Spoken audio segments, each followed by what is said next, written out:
Yeah, went back and reviewed the film, and it confirmed exactly what we thought. Is just a group of players that were so committed to getting a win on their last game at Houchins LT Smith Industries Stadium as a senior class, and not just that. It was everybody. It was all three phases of football playing with incredible effort.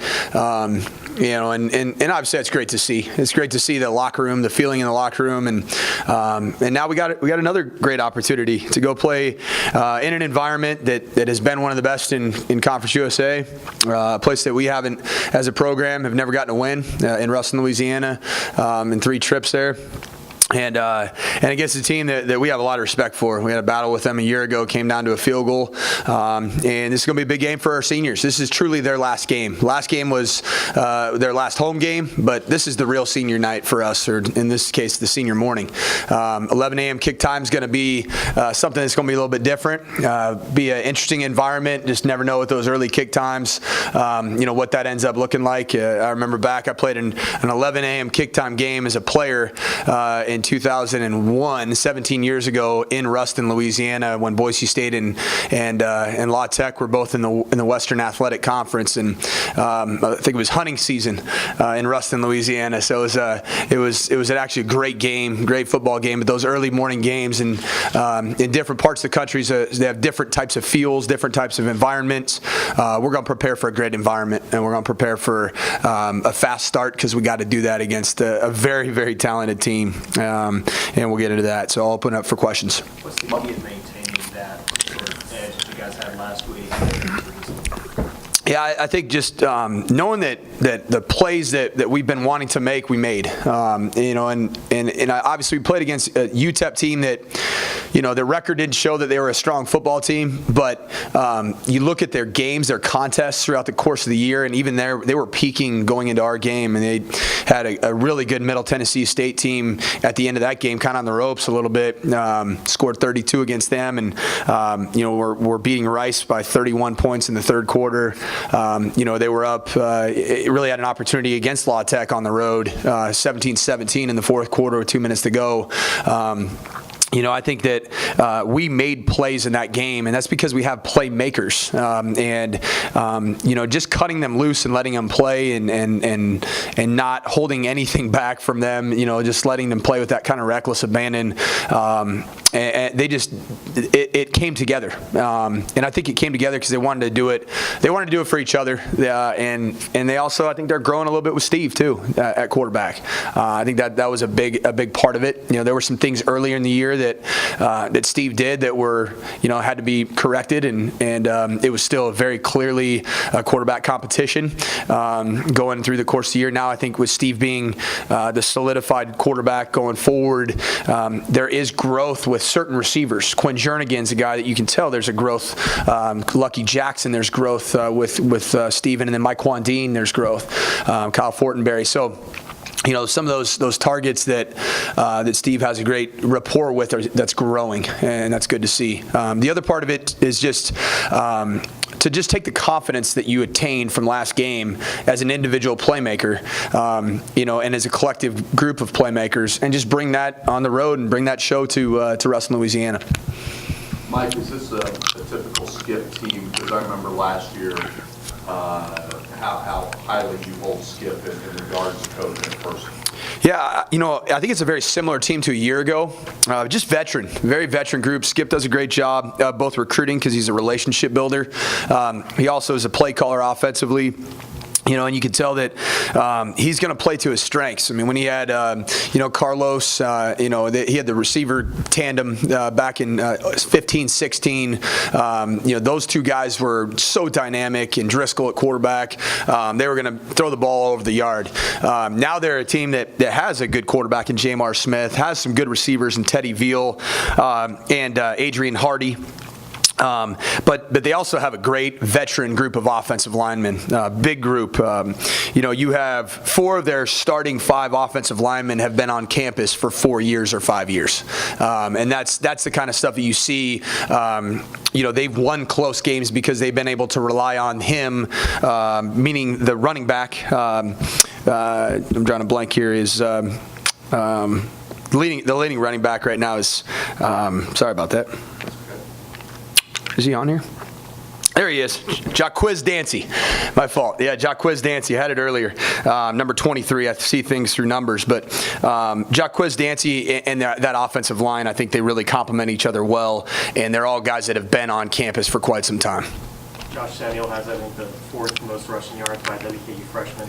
How much of a bright spot has he been this season? He's been a big-time bright spot. Right now he needs 81 rushing yards to have the third most for a freshman in school history. By a freshman, and that would actually he would surpass DeAndre Furby, which is an interesting storyline based off how Furby played this past game.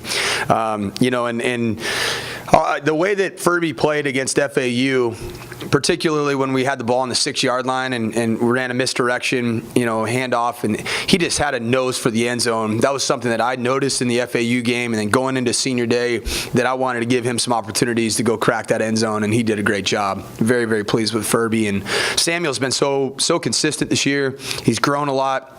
He's getting more patient in the schemes, and he didn't get nearly as many carries in this past game as he had, but DeAndre Furby, I think, took the opportunity that he was given and really ran with it. And I think we're gonna give some more carries to the both of them. That's for sure going into this final game. Going off that, this is the most yards that you guys have rushed for as a team going for the year, and then you've got Jalen Ferguson, I think, that on the defensive line. That just the challenges that he presents to this offensive line is trying to keep his momentum up. Yeah, I mean, Jalen Ferguson is as advertised, 6'5", 262 pounds, strength, power. I think that he's got a lot of money on the line too. I mean, right now, he's a potential first 2-round pick. So, he's the kind of guy that he could literally go as early as the first round. And these games at the end of the season, I think, are starting to get really interesting. In terms of how much you've put 14.5 sacks on film. How much is he going to play this next game? I think he'll play the whole game. It's senior day, right? He should do that. That's what he should do. And but there is money on the line for him. And I go back to Jalen Smith at Notre Dame playing in the Fiesta Bowl. Was going to be a no doubt top 5 draft pick at Notre Dame, and Jalen Smith ends up having a gruesome knee injury, and it was in the final game of his college football career. And it ends up leading to him, slipping down the draft board. So those kinds of things are what these agents that are in their ears are talking to him about it. And honestly, when you look at Jalen Ferguson's body of work, he is in that same conversation of Jalen Smith. He's got a chance to be in the top 5 all-time career sack leader, if I'm not mistaken. And he's going to set some records, with his performance. So he's playing a lot right now on third downs. You don't see him as much on first and second down, at least against against Southern Miss in that film. I think that you got to make a business decision to a certain extent, but it is senior morning, so we're going to be preparing for Jalen Ferguson for 75 plays. Mike, just right now, I'm going to pay you a big compliment. Just the tone in your voice and your demeanor. You act like a coach that a team with a record of 7-4 or 8-3 and not 2-9. I've been in awe how publicly and with us, you're always there, you're always, very cordial, very easy to work with. How have you been able to handle that and hold up? Because again, I've seen a lot of coaches that just would blow up and flap the handle and blow up, and I just was wondering how you got through this. It's never easy to go through adversity, but it makes you better, it makes you grow, it makes you stronger. It's not the first time in my life I've gone through adversity with the game of football. Experienced a lot as a player, at Boise State and myself and in my career as a player, as a quarterback, and 5 years of giving it everything you have. I think about it this way: in the game of football, you really truly work about 18 hours a day. Not manual labor, but 18 hours a day ish for nearly 365 days a year. If you add that up, you multiply those two together, you're looking in the 5,000 to 6,000 hours range of what you're committing to the game of football. You're evaluated on 36 total hours of work. So your body of work is 12 games of guaranteed football, 3 hours ish to play. So 36 hours you're being evaluated. Are those 36 hours every single year going to go exactly as you want them, both as a player, as a coach? No. All right. But all that work that you put in, and then being evaluated on those 36 hours as a team, as a coach, as a player, you learn so much about the, life, about adversity, about challenges, and how to overcome them, and even my own self dealing with the adversity as a player of not being named the starting quarterback as going into my 5th year senior, and how I responded to that was, I chose to be a great teammate. I chose to be a coach on the field, even if I was still a 5th year senior. And that springboarded me into a profession that I love more than anything. And where I look at us now, with where we're at, we played our best football game in Week 12, okay, including the bye. So Week 11 of the season. By far, no question, we played our best football game against UTEP. There's no doubt in my mind. Now, I saw the signs leading up to that. I did. I saw the fight. I saw, and stuff that you talk about after loss. It's really easy to point to that type of stuff. Oh, we're fighting. I saw it tangibly in the way that our guys worked in practice. I saw it tangibly in how we fought at the end of the FAU game. There was nobody quitting. There were guys like Quinn Jernigan at the end of the FAU game who were doing everything they could to cross that end zone with time expiring down by double digits. And so when you see that type of growth and you see that type of fight, and now you see it manifest itself in results, it makes you realize that this is worth it. And it's not just a game of football, it's also life. These players are at 17 to 22 years old are truly learning things through this adverse time that will carry them and will make them better men. And that's the message to the senior group, is that I know that those 10 seniors are going to go out into this world and be better men and be better football players in some cases as a result of the challenges they face and how they faced them head on. Mike, I can just tell the tone of your voice. I'm not asking you to make any predictions. Forget the scoreboard. I can tell in the tone of your voice and your gut feeling that your guys, no matter what, will play well in Ruskin Saturday. Do you feel that way? Yeah, we're going to take the confidence, no matter what the circumstances are, no matter what the records are, no matter what's being said, the only thing that matters is there's going to be 2 teams that are going to play each other on Saturday morning at 11 a.m. They're going to bring different records in, and it doesn't matter. That particular day, it's about playing great football, and that's the opportunity that we love. We got 60 minutes of guaranteed football, or 3 hours, if you will, of true time for these seniors and this team in 2018 to play together one last time. There's going to be absolutely no variance in how we fought from game 1 to game 12. We're gonna give it everything we got, and we're gonna go play together, and we're gonna play with the confidence that we attained from seeing something come to fruition, and that's playing good football a week ago. Looking back on the 5 interceptions in that first quarter, and after you look at film, is it just that you guys in the right spot at the right time? Some things were tipped, and some balls were just thrown inerrantly. But just how did that sort of affect this team, as on the sidelines, even whenever they're that first quarter, where things are going that well? After you've taken some days since then to think about it.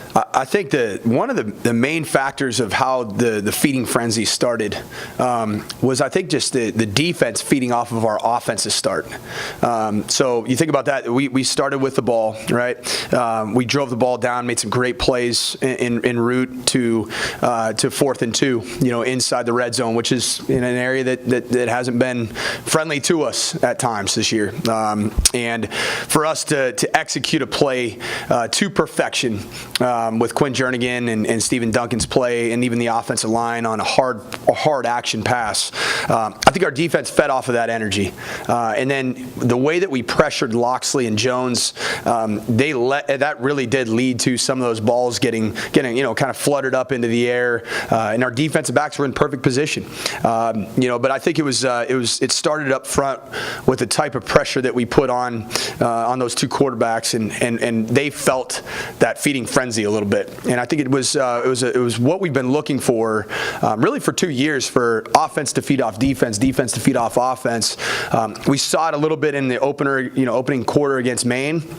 We just didn't sustain it as long. What we learned is that once it got to 21-0, or in this case 20-0, we couldn't pull the foot off the gas, and we had to keep on going.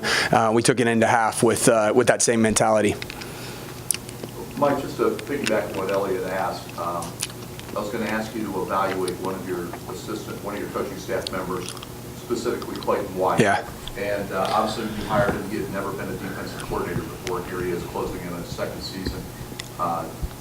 My perspective, I've seen him grow so much.